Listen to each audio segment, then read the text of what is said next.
So with you shortly now. Feargal Sharkey is a man who has seen the music business in all its glory and no doubt all its behind-the-scenes murkiness. Best known for creating pop hits like A Good Heart. It was one of the smash breakout hits of 1985. That's a good memory. A decade before that, Fergal was front and centre of the punk scene, singer of the Undertones, songs like My Perfect Cousin and, as we heard before, classic Teenage Kicks brought the spirit of youthful rebellion to the streets of Northern Ireland during the height of the Troubles. And in the 1990s, Fergal then did what few other pop stars do and swapped his trainers and parka for a bit of a pucker suit, becoming one of the most important figures behind the scenes in the music biz. We'll talk about why you made that move in a minute, but what first got you started? How did you get into writing, being in bands? Oh, crikey. That's like any bunch of young teenagers, just a huge passion, enthusiasm for music and pop music. Invariably, like a lot of young people, we decided that we were going to try and make our own music, to be a band. There was a couple of small obstacles to overcome. None of us could play. We didn't have any equipment. But those things were quickly set aside. And one way or another, you cobble together a few bits of kit and you begin to practice a lot.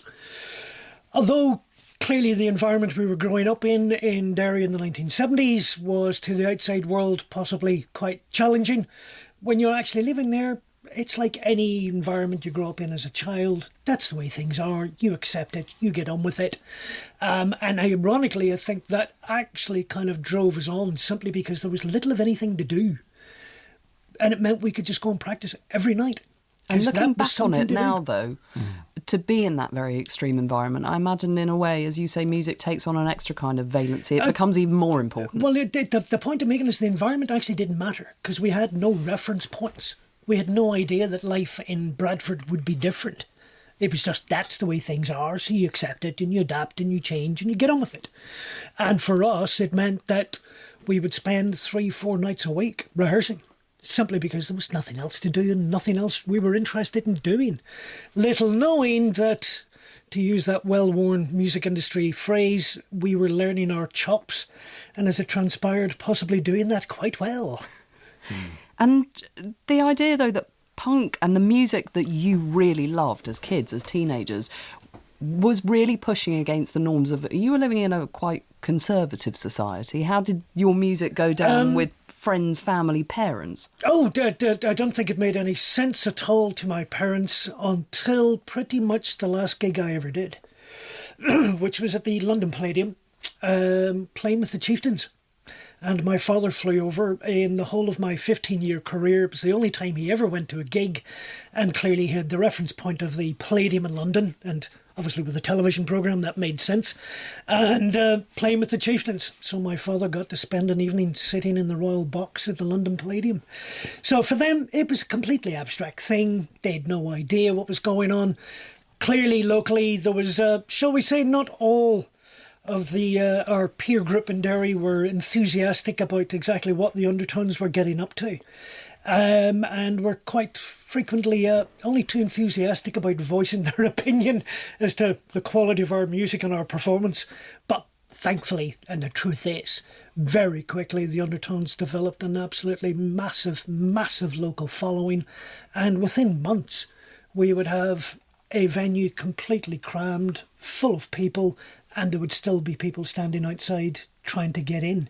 Now, again, we had no idea, because we didn't have the reference points, that clearly those people were seeing something that, quite honestly, at the time, we didn't. We actually didn't think Teenage Kicks was that great a song. So what was it, looking back on it, that you think struck a real nerve with people, that felt really good about what the Undertones were doing? We were completely honest, and we simply reflected with complete transparency, complete honesty, the hopes and aspirations of any other hormone-ridden, testosterone-ridden 15-year-old boy. And it's been impacting generation after generation ever since. If you can capture some of that, that's a powerful thing to capture, isn't it? Because 15-year-old boys and girls are so much at the mercy of this huge passion. It's, for me now, become kind of like that story about Walt Disney releasing kind of movies every 7 years because there's another generation of 3 or 4-year-old children there to annoy their parents. And for me, the Undertones back catalogue, every few years there's another generation of young people hit adolescence and discover Teenage Kicks.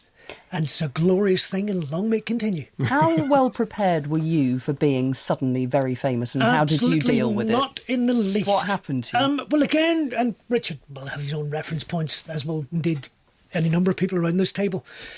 At the time, you're so busy getting on with other stuff. You don't have this reference point of being famous. All you know is that, well, to give you an example, the day after I first ever appeared on Top of the Pops, the very next morning I was back in Derry driving my television delivery van, delivering people's tellies. That's the impact it has. None whatsoever. I got paid the bog standard musician union fee of whatever it was, 3 and 6pence at the time, for doing Top of the Pops. That wasn't going to pay the rent, so the next day you're back in your delivery van. And there is a weird delay, isn't there, between having the success and then the material rewards of that success arriving. Indeed. So exactly, you go from kind of, being besieged by screaming fans to all of a sudden being in the queue for stamps. Well, that's exactly the way it was, and the way it actually remained. And the Undertones in particular, I think, went to great lengths to try and ensure we did not become that classic local boys from a regional city, make it good, and the first thing they do is hire a Learjet and get themselves out of there as quickly as they can. We continued to live and work in Derry for many, many years thereafter. Albeit that did mean commuting on a daily basis between Derry and London on a monotonously regular basis. And clearly, eventually, that got too much for me, and I decided to get on that Learjet and flee. But yeah, overall, the truth is, for most people, you're working your heart out, and you've been given this extraordinary opportunity to go and make records, get your music listened to by hundreds, if not hundreds of thousands of people. And you're just so desperate to hang on to that opportunity you've got. And that was a point where there was, even though punk was a rebellion, there was a sense of a musical mainstream in the way that there absolutely isn't today. And things like Teenage Kicks, when it was picked up by somebody like John Peel, I mean, those moments were massive. I think, doesn't he have lyrics? He has lyrics of the song on his gravestone. John's epitaph on John's tombstone are the words, say, "Teenage dreams are hard to beat." And what a remarkable, incredible thing that is. John told me that he was thinking about doing this, but it was always I took it lightheartedly in that, that was just after the third little half glass of wine on a Friday night, and it was getting the better of all of us. But it's a remarkable testimony to John O'Neill as a lyricist, and indeed John Peel, and the impact John Peel in particular had on our career. And I worry sometimes that I lapse into that late 50-year-old middle-aged man going, well, in my day, young people. The truth is, I'm very content with it right now. I don't think young people have enough attitude in the modern world we live in. And sometimes I do find myself wishing they would get out there and get a bit more angry, a bit more quicker. Well, I was going to say, when you were describing when the band formed and you had no reference point and you had very little to do, and you meant you could practice, and you practiced all the time, that there's sort of a rawness and a kind of grit about that kind of... Oh, sure. It's a kind of bare boards and a passion, because you said that you started, you didn't have any equipment, all you knew is that you wanted to make music. And I do think that there's some great artists around today, of course there are, but I do think that kind of start, that kind of background, and that kind of rawness, I think sometimes can be missing in music today, just because the process is very different, and there's something visceral in what you were talking about that I wonder whether that I think it's very different as the way the music industry has changed. That back in the late 70s, early 80s, A&R people, artists and repertoire people, were kind of running around picking stuff that was happening at the kind of ground level of kids in a garage or a back bedroom working away. I think now it's a much more slickly marketed operation, and stuff that becomes prominent has generally been through a highly a grooming sort of process to get on air at all. Although you could argue, I'm sure, that things like YouTube and Spotify and all of those music streaming things have actually democratised the idea of kids back in their bedrooms. I mean, in a way, that's taken a lot of the status away from record companies, and there is... but I think the issue is that there's just so much of it today. Exactly. I mean, Fergal, how do you filter, how do you find the new music that you love, for instance, when there's just X million new hours every day coming out? You just have identified some of the issue. Has technology democratised creativity? Absolutely, without question. It's You can walk down any number of high streets right now, walk into a music shop, buy a little box, and an hour later be at home, made a piece of music and post it to some globally recognised social media website.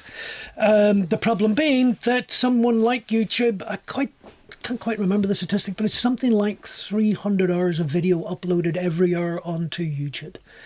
So there's you out there and tens of thousands of other people all uploading their track, and how do you get yours recognised? And back in the 70s, you could have a band like the Undertones coming out of Derry, a place where you know, people were perhaps not familiar with, and you were on top of the pops, and you would have an audience of tens of millions. Yes. Yeah. And where nowadays it's become actually an awful lot more difficult.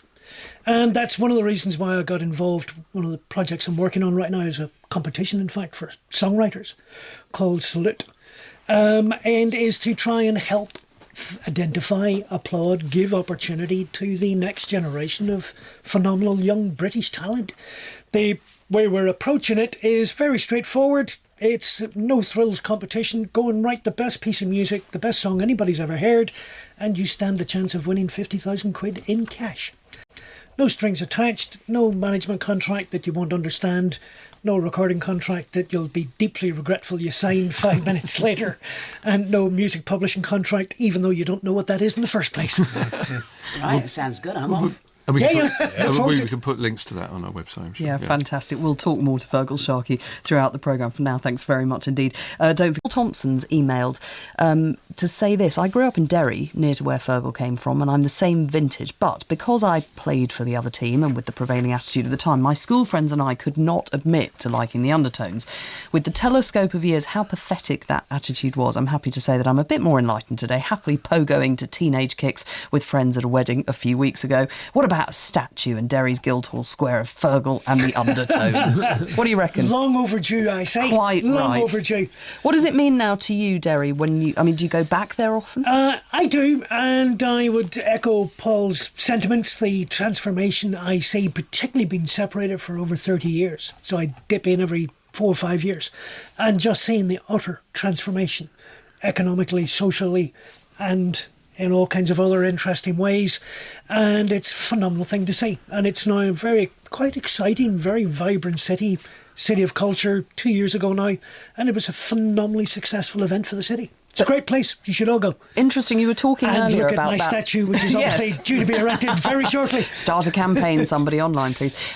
It's interesting, though, in light of what you were saying earlier, that spirit of punkish rebellion, of anger, teen anger, has gone. But maybe what's replaced it is things like cities being regenerated, that there are pros and cons to these things. Angry, difficult cities are kind of cool, exciting places if you want to make great art, great music, but very happy and wealthier and socially more diverse cities maybe are a bit more flat. I don't know what your take is on that. In terms of the kind of anger and passion thing, I was referring more, in my mind, to the average 15-year-old. Yeah. Where cities like Derry and indeed Hull this year, I think that they can use culture and the celebration of culture to improve themselves, gather interest, bring communities together. Absolutely fantastic. Supported no end. Personally, just to get it out in the open, I think the average 15-year-old has lost that attitude that anybody over the age of 20 is a has-been. Everything that's ever existed created by humanity is completely rubbish, and they're about to reinvent the world. I wish more 15-year-olds would rediscover that ambition and that kind of drive. But there's that brilliant thing about getting lucky, picking your moment, and with the arrival of punk, when something new is happening, because nobody knows what they're doing, so nobody knows their limits. And it's a very creative time to be in. I think what the whole sort of punk thing, it's what opened up for that generation was that anybody could do anything and have a go at anything, and it didn't matter that you actually had no equipment, and that even if you had, it didn't matter because you couldn't play it anyway. You were still a band. What a ridiculous idea. We're a band. Yeah, but you've got no gear and you can't play. But it doesn't matter. We're a band. But the effects of punk, it would be difficult to kind of overstate them. The kind of cultural dynamics that came out of that affected everything and still continue to affect everything. It was, ironically, in terms of sort of the commercial success of punk, in terms of record sales and things, it was actually fairly minimal. Yeah. But I think it was social. And the social engineering that triggered and manifested as a result of punk rock happening. I think we're still feeling the effects of that today. Yeah, I think the issue of record sales today is far greater. Record sales, what are they? Is that What? Somebody selling records quick? it's key. Bring back the also, hit there's a kind parade. of anger. I mean, not to simplify all this, but that kind of angry voice that often gives rise to great art. Be it, It music. is still advice I give to senior record company executives. You have to create that dynamic where a parent is in the hallway screaming upstairs at their adolescent children. If you don't turn that damn noise down, I'm coming up to do it myself. Get that equation right. You've got a hit. You're on one. Fantastic job. Well done. Sing it loud. One, you're listening to Saturday Live now. Lots of you, loads of people getting in touch. This can't be true, Feargal Sharkey, to say that you are the loveliest man. We have so many different... It's not true. No, but there's nobody in the music industry who gets away with it that unscathed. There are people saying, could you say thanks to Fergal for buying me a cup of tea in a recording studio? Could you please thank Fergal for the first big money I ever earned? I was one of the dancers in the video for You Little Thief. Oh, fantastic. And I got a brown envelope. I'd never seen a £50 note in my life. Don't mention brown envelopes and cash. Well, okay. Not It is around. the music business. Per diems, Fergal. Yes, proper. and they were a glorious thing per diems. That was how most of us lived. I think the... Has it been a rule, though, to get yourself, to steer yourself through this industry with a certain amount of distinction and decorum and to do it in a certain way? Is that important to you? I would like to think I've tried not to be very high maintenance.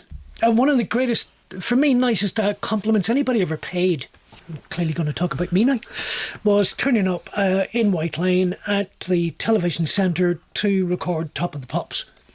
I had the #1 record that week.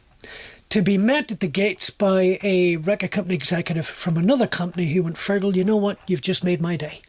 Because there you are, wandering from the tube station with your little plastic carrier bag into Top of the Pops. I've got an American artist here whose record's number 62, and they're driving me absolutely mad as it's 5 limousines and flowers and the whole thing.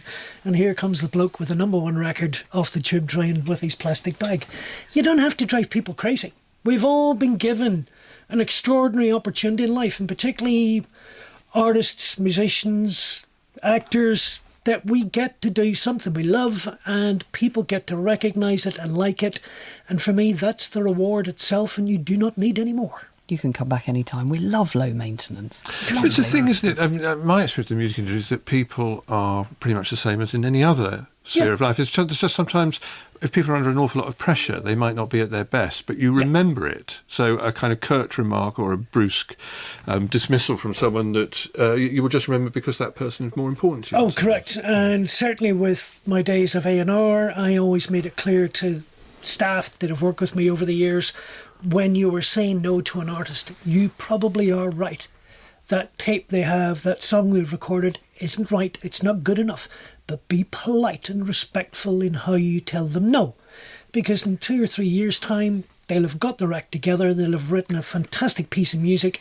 You've no idea who they are, but I can assure you they have not forgotten exactly what you did to them in the past. Yeah.